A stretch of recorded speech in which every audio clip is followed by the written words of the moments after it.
महानगरपालिकेमध्ये फेरफटका मारत असताना एक थोडी छोटीशी कुजबूज चालू होती की माहिती अधिकार 2005 मध्ये झालेले बदल.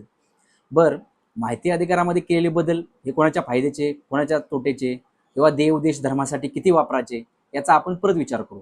पण या माहिती अधिकाराची एक थोडीशी आपण इंट्रोडक्शन, एक पार्श्वभूमी बघूया. तर 1766 साली स्वीडनमध्ये माहिती अधिकार अंमलात आला आणि त्याच्यामधून कल्पना सर्व जगामध्ये पसरली. आता भारत देशामध्ये तामिळनाडूमध्ये 1997 साली या माहिती अधिकाराचा कायदा अंमलात आला किंवा तो लॉ पास झाला. महाराष्ट्रामध्ये कधी झाला तर महाराष्ट्रामध्ये 2002 साली, म्हणजे अण्णा हजारेंचं जे आंदोलन झालं त्याच्यानंतर थोडं त्याच्यामध्ये कुठेतरी सुरुवात झाली. मित्रांनो, आता याच्यामध्ये विषय असा आहे, हे बघितलं आपण ऐतिहासिक पार्श्वभूमी. याच्यानंतर आता गव्हर्नमेंटचा जी आर आपण बघितलेला आहे. गव्हर्नमेंटच्या जी आर मध्ये 12 जून 2026 रोजी गव्हर्नमेंटचा जी आर आला. त्याच्यामध्ये 8 गोष्टी बदलल्यात. 8 गोष्टीमध्ये काय, पहिली गोष्ट 10 रुपयांचा अर्ज होता, तो आता 30 रुपयांचा केला, म्हणजे 300 पट वाढ. 2 प्रति पानाला एखादी माहिती घ्यायची असेल तर प्रत्येक पानाला 2 रुपये होते, ते 5 रुपये केले. पहिलं अपील हे मोफत होतं, तर आताच्या नियमानुसार 50 रुपये केलं.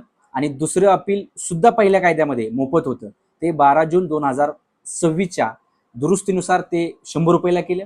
पहिल्या माहिती अधिकाराच्या अर्जामध्ये आपल्याला कारण विचारलं जात नव्हतं, म्हणजे आपण XYZ कामासाठी आपल्याला ते माहिती अधिकार लागणार आहे किंवा कशासाठी लागणार आहे हे विचारलं जात नव्हतं. तर आता ते कारण विचारलं जाणार आहे.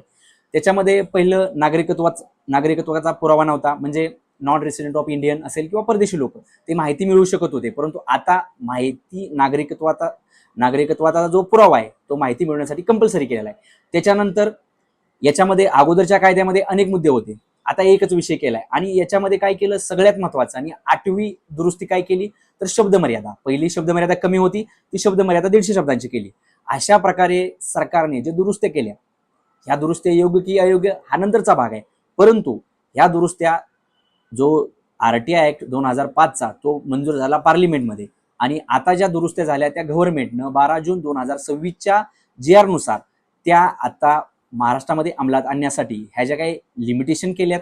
मग या लिमिटेशनमध्ये सरकारला माहिती अधिकार, म्हणजे जे रोज भारत देशामध्ये 5000 माहिती अधिकार अर्ज दाखल केले जातात त्याच्यावरती निर्बंध आणायचे की आपली जी प्रायव्हसी आहे, जी माहिती उपलब्ध करून देण्याची जी इच्छा आहे ती कमी करायची. हा प्रश्न सगळ्यांना पडतो. हा प्रश्न मला तुम्ही कमेंटमध्ये सांगू शकता की याच्यावरती उपाय काय आणि पर्याय काय. सरकारनं जे या केलेला जो RTI सर्वमान्य जे निर्बंध आहेत त्या निर्बंधामुळे भविष्यामध्ये 100% आपल्याला अडचण येणार आहे. कारण खरं पाहता देशामध्ये मजदूर किसान शक्ती संघटना नावाची राजस्थानमध्ये एक संघटना होती. त्यांनी 1990 साली चळवळ केली की आम्हाला सरकारी कामामध्ये, सरकारी कार्यामध्ये ट्रान्सपरन्सी, पारदर्शकता आणि कामामध्ये आम्हाला वेळेत काम झालं पाहिजे किंवा वेळेमध्ये सर्व काही झालं पाहिजे, याच्यासाठी त्यांनी आंदोलन चालू केलं आणि त्याचा इफेक्ट आपल्याला RTI मध्ये जाणवला. परंतु अशा प्रकारचे जे पैशाचे असेल, प्रतिपानाचे असेल असे निर्बंध आणून, म्हणजे ज्या झेरॉक्सच्या पानाची 1 रुपये 50 पैसे किंमत आहे ते तुम्हाला 5 रुपये मिळणार. त्याच्यानंतर आपल्याला अपील पहिलं मोफत होतं, ते तुम्हाला 100-200 रुपयाला मिळणार. याच्यामुळं कशा प्रकारे सरकार कुरघोडी करत आहे आणि सर्वसामान्य माणसाच्या हक्कावरती गदा आणत आहे आणि त्यांच्या हक्क कमी करण्याचा प्रयत्न करत आहे, याच्यावरती मला तुम्ही कमेंटमध्ये सांगू शकता.